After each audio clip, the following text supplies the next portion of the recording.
In this video, I want to have a look at finding the sum of the first n terms of a geometric series. So I want to go through and derive the formula for that. So we know that the sum of the first n terms of a geometric series would be a as our first term, plus ar squared, plus ar cubed, all the way up until we get to plus a times r to the power of n minus 1. So I'm going to call this equation 1. Now, I'm going to multiply everything in here, every single term, by r. So I'm going to have rsn is equal to. Now, if I multiply this term here by r, it's going to give me ar, which is this second term here.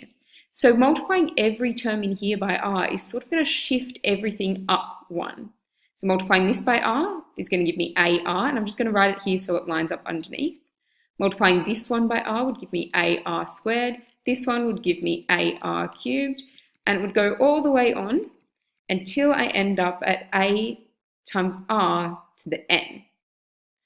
So I'm going to call that one equation 2.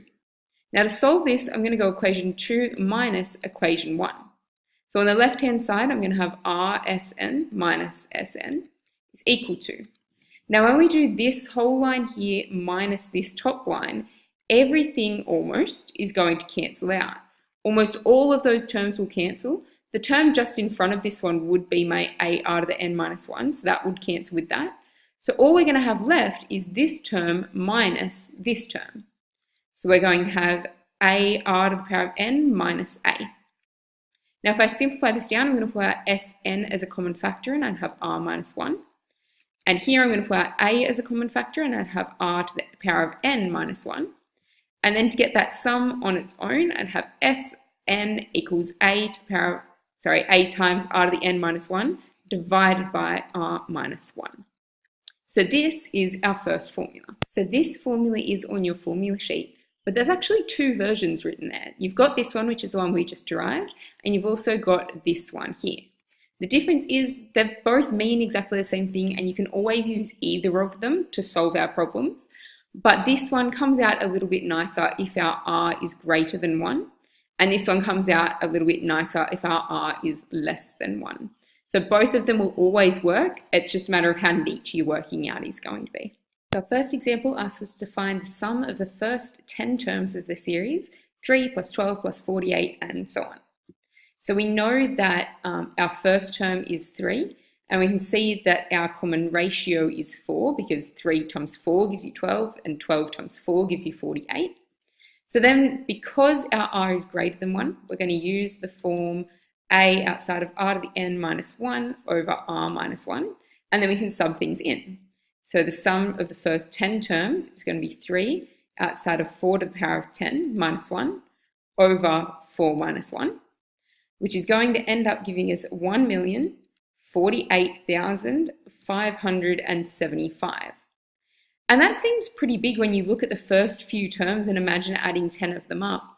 But because we're multiplying by 4 every time, these numbers grow really quickly.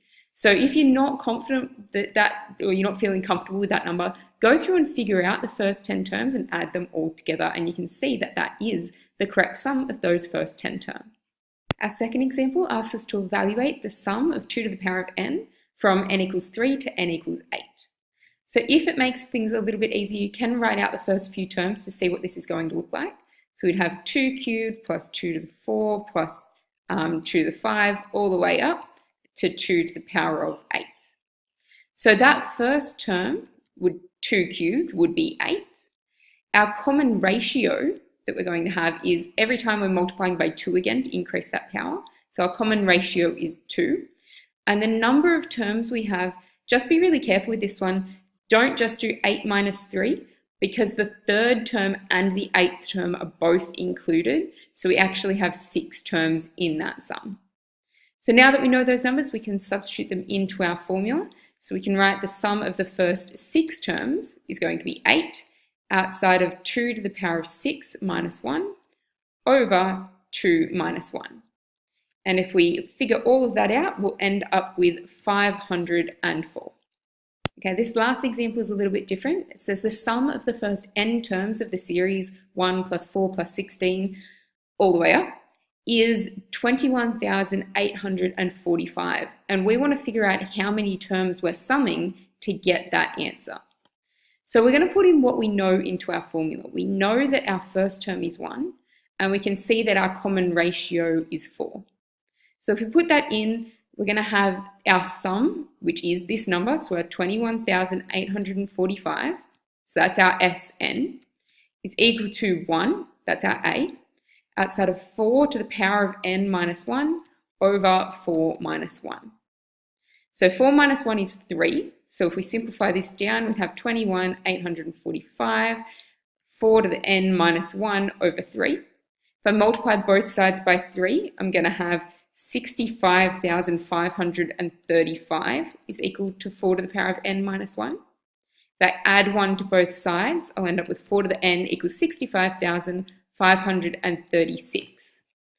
Now to figure out what that n is, there is a mathematical way of figuring it out using logs, but we haven't done that yet. So for now, it is just guess and check. So if we were to put the number 8 in there, then 4 to the 8 is equal to that number. So that means that n is equal to 8. So that is just trial and error, guess and check.